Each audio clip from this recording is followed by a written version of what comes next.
오늘 하나님께서 우리에게 주시는 말씀은 출애굽기 20장 1절에서 4절입니다. 하나님이 이 모든 말씀으로 말씀하여 이르시되 나는 너를 애굽 땅 종되었던 집에서 인도하여 낸 내 하나님 여호와니라. 너는 나 외에는 다른 신들을 내게 두지 말라. 너를 위하여 새긴 우상을 만들지 말고 또 위로 하늘에 있는 것이나 아래로 땅에 있는 것이나 땅 아래 물속에 있는 것에 어떤 형상도 만들지 말며. 출애굽기 1장에서 19장까지는 이 시내산까지 인도하는 과정입니다. 이스라엘 백성들이 출애굽에서 시내산까지 오는 그 과정이 19장까지입니다.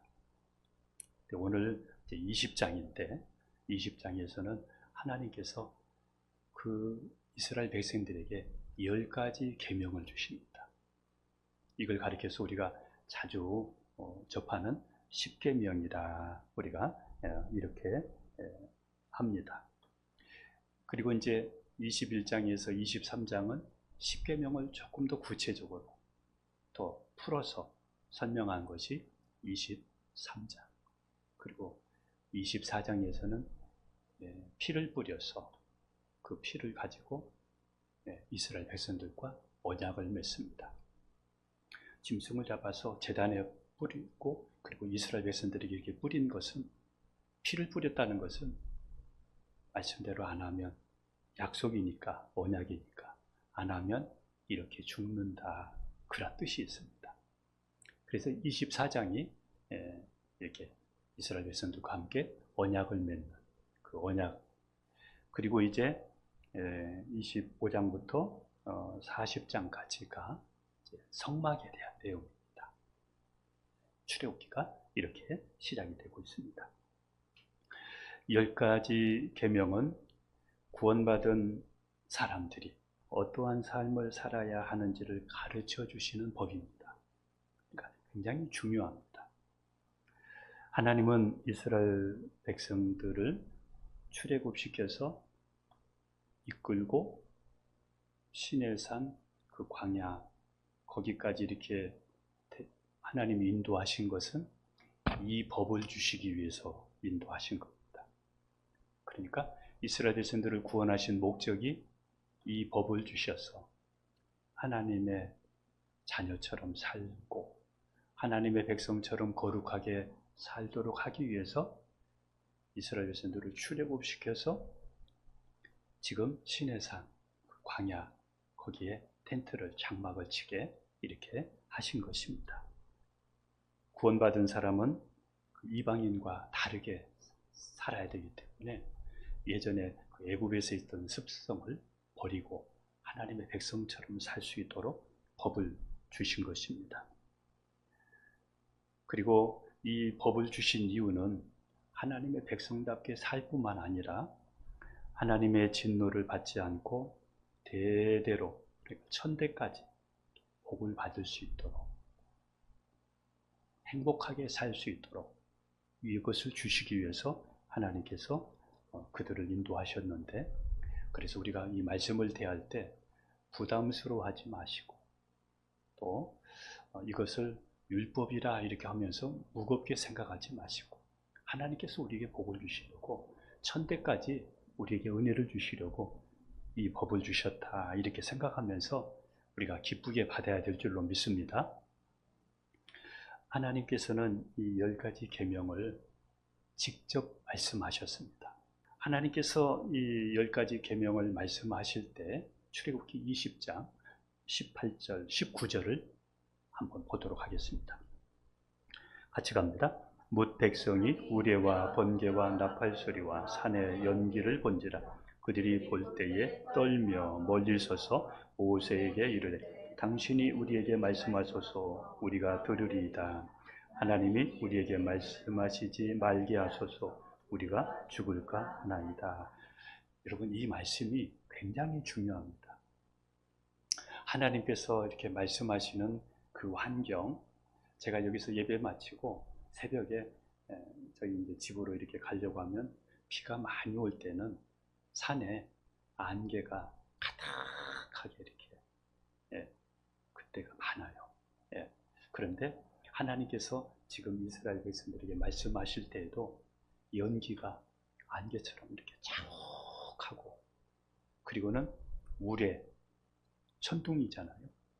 천둥, 그리고 번개, 막 이런 천둥과 번개가 막 치고 나팔 소리가 크게 막 울려 퍼지는 가운데서 하나님께서 이스라엘 백성들에게 말씀하시는 겁니다. 그러니까 이스라엘 백성들이 그게 너무 두려운 거예요.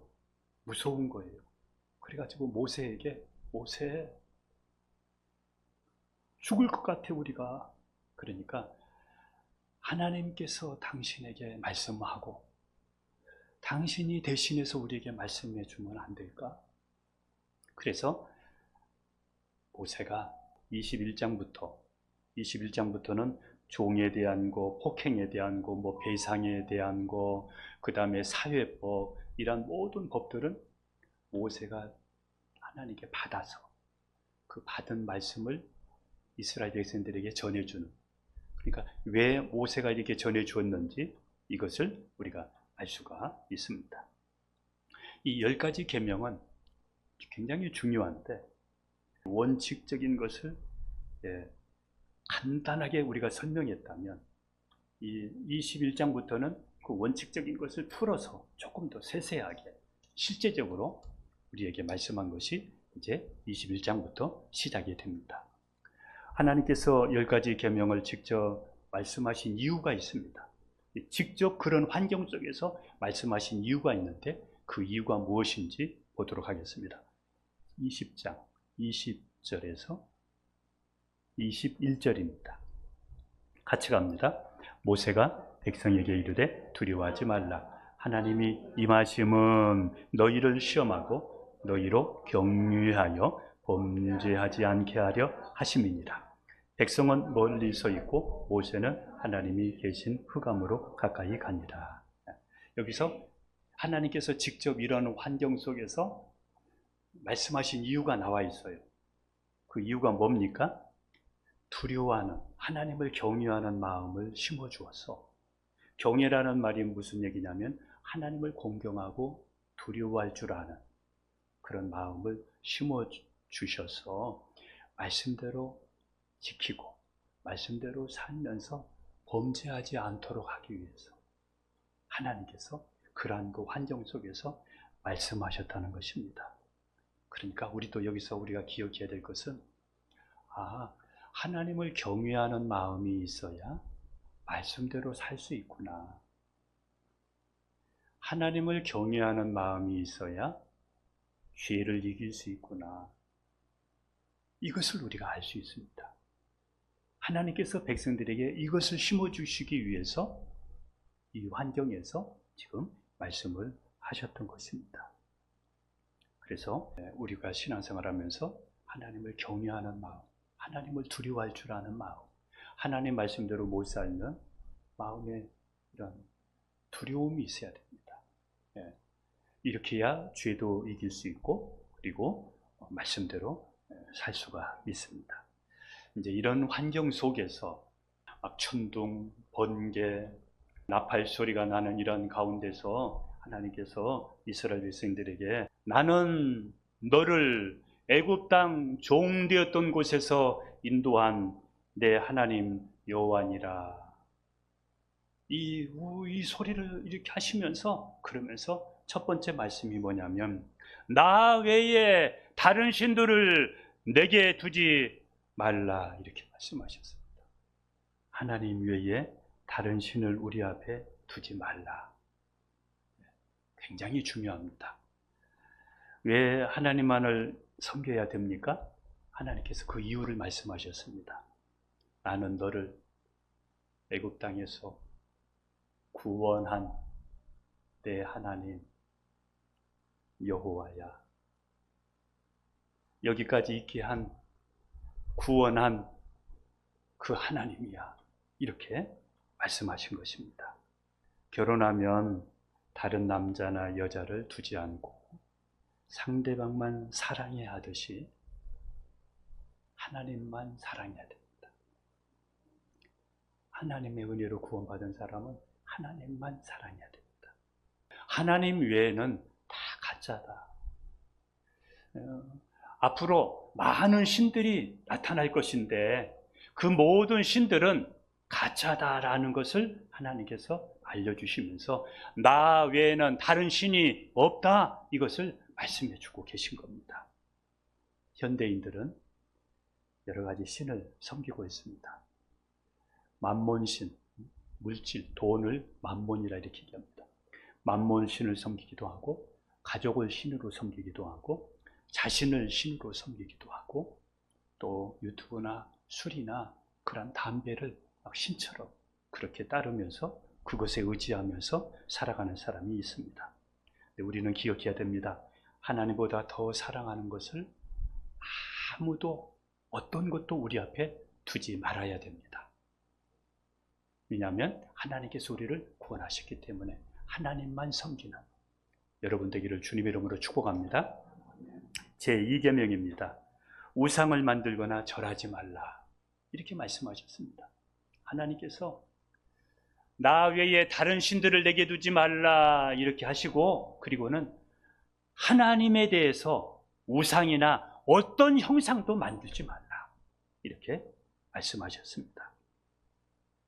하나님 외에 다른 신들을 섬기지 말아야 되고 또 이런 형상을 만들지 말라고 하신 이유는 하나님은 영이시기 때문에 하나님은 보이질 않잖아요. 지금 이스라엘 백성들 앞에 하나님께서 이렇게 말씀하신 것은 하나님이 보이는 것이 아니라 그러한 그 환경 속에서 하나님의 소리가 나오는 거잖아요. 그런데 가톨릭에서는 마리아상을 또 베드로상을, 이것은 우상입니다. 형상을 만들어 놓고 이걸 섬기는 것이 되는 것이죠. 어떤 형상을 만든다는 것은 그 형상을 섬기고 하나님을 버리는 것과 같습니다. 우리는 성경책이나 우리가 목에 걸고 있는 십자가 그 목걸이도 우리가 형상화하고 그거를 우상시하지 말아야 됩니다. 어떤 사람은 교회에 와서도 기도할 때에 꼭 십자가 앞에서만 기도하는 사람이 있습니다. 왜 십자가 앞에서 기도하느냐면 십자가 거기에 하면은 주님이 더 가까이 계시고 또 하나님이 더 은혜 주실 줄 알고, 그것도 역시 형상화하지 말아야 됩니다. 그래서 우리 대한예수교 장로회 우리 합동 측에서는 교회 앞에 십자가를 두지를 않습니다. 왜냐하면 그것도 형상화되기 때문에 그렇습니다. 하나님을 형상화하지 말고 꼭 기억해야 될 것은 오직 성령과 말씀으로 하나님께 예배 드려야 됩니다. 지금 우리가 성령과 말씀으로, 우리가 집에 있을 때는 어느 곳에 있든지 성령과 말씀으로 하나님께 예배 드리지, 거기에다가 십자가를 놓고 그 앞에서 이렇게 하는 것도 아니다. 하나님은 영이시니 예배하는 자가 영과 진리로 예배할지니라. 성령과 말씀으로 예배하라. 그래서 우리는 이런 예배를 드려야 됩니다. 우상을 만들어 섬기는 자에게는 하나님이 질투하신다고 그랬습니다. 우상을 만들어 놓고 섬기면 하나님이 질투하신다고 했습니다. 남편이 아내를 사랑합니다. 그런데 아내가 다른 남자를 사랑하고 있습니다. 그러면 남편이 아내를 질투하듯이 하나님이 이스라엘 백성들을, 하나님이 다른 형상을 섬기는 사람들을 질투하신다는 것입니다. 그래가지고 그들에게 그 죄를 갚아주는데 3, 4대까지 죄를 갚아준다고 말씀하십니다. 3, 4대. 하나님께서 3, 4대까지 죄를 갚아주시면 아마 3, 4대면 그 가정은 끝날 겁니다. 그런데 하나님을 사랑하고 그 계명을 지키는 자에게는 1000대까지 하나님이 은혜를 베푸신다고 말씀하셨습니다. 하나님의 질투는 무슨 뜻입니까? 우리를 그만큼 사랑하기 때문에 그것들을 섬겨서 망하지 말라는 겁니다. 아닌 것을 쫓아가서 거기에 섬기고 절하면서 그것 때문에 망하지 않도록 하라는 것입니다. 그 다음에 제3계명은 하나님의 이름을 망령되이 일컫지 말라. 출애굽기 20장 7절입니다. 우리가 육신의 아버지 또 높으신 분, 어떤 뭐 교수님들 이런 분들 하면은 이렇게 이름 잘 안 부르잖아요. 예, 저희 아버지 이렇게 할 때도 이자, 윤자, 채자입니다. 이렇게 하지 그냥 이렇게 막 안 부르잖아요. 이와 같이 하나님의 이름을 우리가 함부로 부르지 말아야 됩니다. 함부로. 그래서 우리가 어떤 일이 있을 때 참 하나님도 무심하시지. 오 마이 갓. 이런 부분들이 뭐냐면 이것도 하나님의 이름을 함부로 부르는 것입니다. 농담으로 하고 그리고 욕설 대상으로 이렇게 해서 하고 하나님의 이름을 가지고 또 맹세도 하고 이거 하나님이 금하셨습니다. 웃기 위해서 사용하셔도 안 됩니다. 하나님을 농담의 도구로 사용해서도 안 되는 것입니다. 우리가 속상할 때, 우리가 힘들 때 하나님 뭐예요? 아시는 거예요? 모르시는 거예요? 이렇게 따지는 것도 우리가 그렇게 할 군번이 아니거든요. 우리의 행실을 통해서 하나님이 온전히 영광을 받으시도록 이게 신앙입니다. 이런 신앙 갖기를 축복합니다. 제4계명은 안식일을 기억하여 거룩하게 지키라 이렇게 말씀했습니다. 하나님은 우리에게 안식일을 주셨습니다. 안식일의 기원은 창세기에서 시작이 됩니다. 하나님께서 여섯 동안 천지를 창조하시고 그리고 일곱째 날 복을 주시고 그날을 쉬게 하셨습니다. 하나님도 쉬시고 모두를 쉬게 이렇게 하셨습니다. 그러므로 우리도 안식일을 거룩하게 지켜서 우리가 지금 예배드리고 있습니다. 하나님께 예배드리면서 하나님과 사랑의 관계를 가지고 하나님께서 주신 말씀도 듣고 또 하나님께 기도하면서 잘못된 거 하나님 앞에 회개도 하고 이러면서 다시 우리가 하나님과 관계가 하나가 되는 것이죠. 하나님께서는 이스라엘 백성들에게 양식이 없을 때 만나를 내려주셨는데 이 만나를 내려주실 때에도 안식일에는 안 주셨습니다. 안식일에는 일하지 않도록 하셨습니다. 기독교인들이 주일날 쉰다고 비기독교인들보다 가난해지는 것도 아닙니다. 안식일을 지키는 자가 오히려 더 복을 받을 수 있습니다. 그러므로 우리가 안식일에 우리가 일하지 않도록 그래서 주일에 하나님께 나와서 예배드릴 수 있도록 우리가 힘써야 됩니다. 본래 안식일은 토요일이었습니다. 토요일. 그런데 우리 기독교에서는 지금 우리가 주일을 지키는 이유는 예수님은 안식일의 주인이신데 예수님이 안식 후 첫날 그럼 주일입니다. 주일날 부활하셨고 그리고 주일날 초대교회에서 예배를 드렸고 그래서 예수님이 안식일의 주인이시기 때문에 우리가 이 주일을 하나님께 지키고 예배를 드리는 것입니다. 제5계명입니다. 제5계명은 내 부모를 공경하라 이렇게 말씀했습니다. 부모는 우리에게 육신의 생명을 주시고 우리를 양육하신 분입니다. 때로는 부모가 잘못한 것이 있을 수 있지만 자녀가 부모를 세워주신 하나님을 인정하고 부모를 공경하고 순종할 때 하나님께서 부모를 통해서 자녀에게 복을 주시고 그리고 이 땅에서 잘되고 장수한다 이렇게까지 말씀하셨습니다.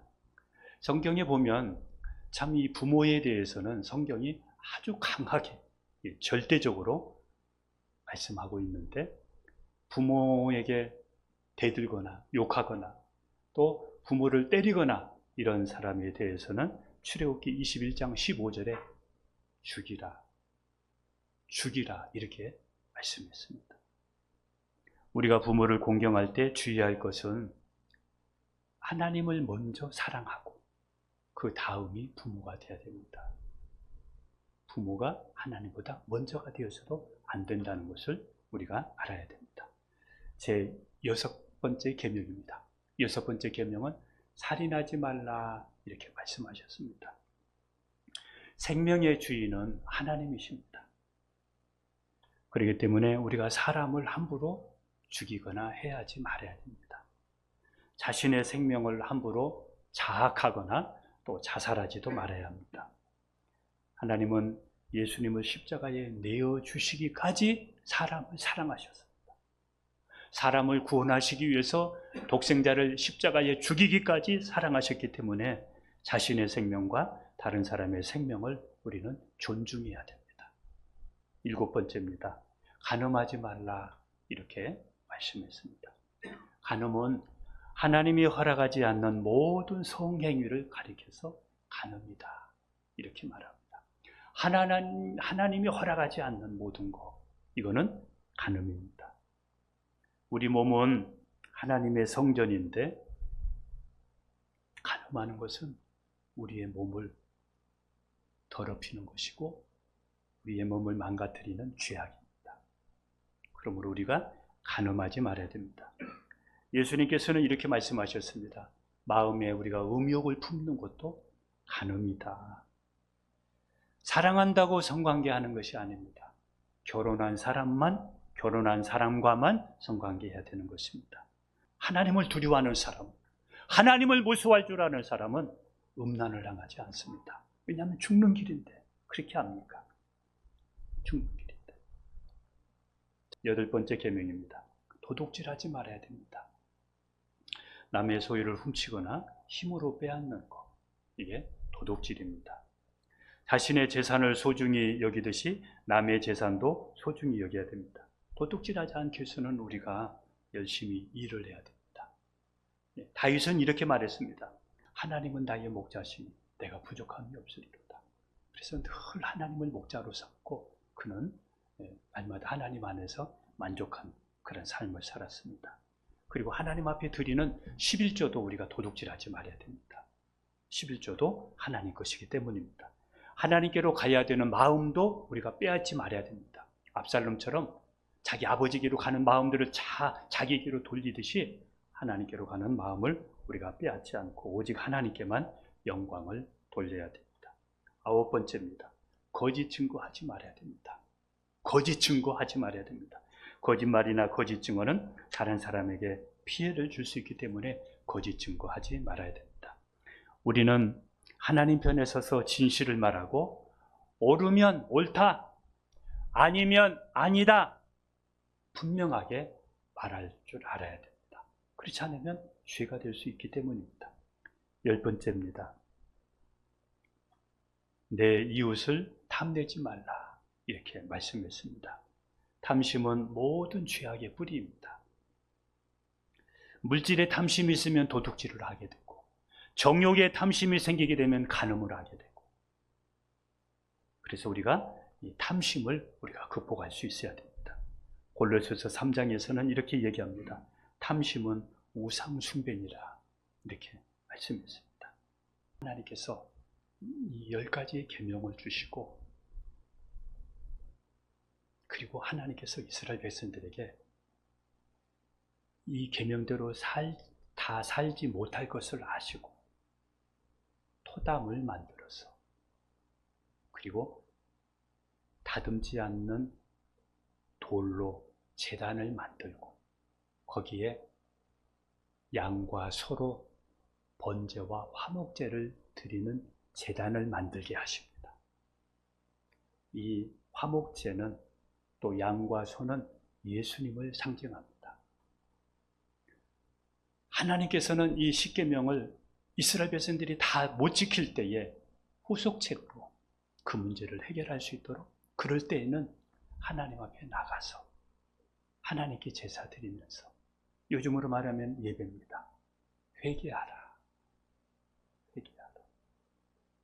회개할 때 그들이 그 문제들을 극복할 수 있고 다시 또 말씀대로 살다가 또 못 살면 또 하나님 앞에 회개하면서 이렇게 할 수 있도록 하나님께서 만들어 주셨습니다. 하나님께서 이스라엘 백성들에게 그 그 토담을 쌓고, 그리고 거기에 이 돌로 제단을 이렇게 만들 때에 하나님께서 돌을 정으로 되지 않고 깎아 만든 걸 막 세련되게 그렇게 하지 않고 그냥 순수하게 자연적인 돌을 사용하도록 했습니다. 이것은 하나님께 예배 드릴 때에는 외식하지 말고, 꾸미지 말고, 인적인 방법으로 하지 말고, 오직 나를 구원하신 하나님만 바라보고 하나님께 예배 드리기를 하나님은 바라셨습니다. 하나님께 우리가 예배 드릴 때는 경건하게 하나님께 예배 드릴 수 있어야 됩니다. 하나님께서는 이렇게 예배 드리는 모습에 대해서 이스라엘 백성들에게 정확하게, 아주 자세하게 이렇게 설명해 주셨습니다. 그런데 요즘에 이것을 율법이 폐하해졌다고 생각하고, 십계명을 폐하해졌다고 생각하고, 이제는 지킬 필요가 없다고 생각하고, 예수님 믿으니까 다 소용없다고 생각하는 사람들이 너무 많습니다. 다음 시간에는 이러한 부분들을 함께 나누겠습니다. 기도하겠습니다.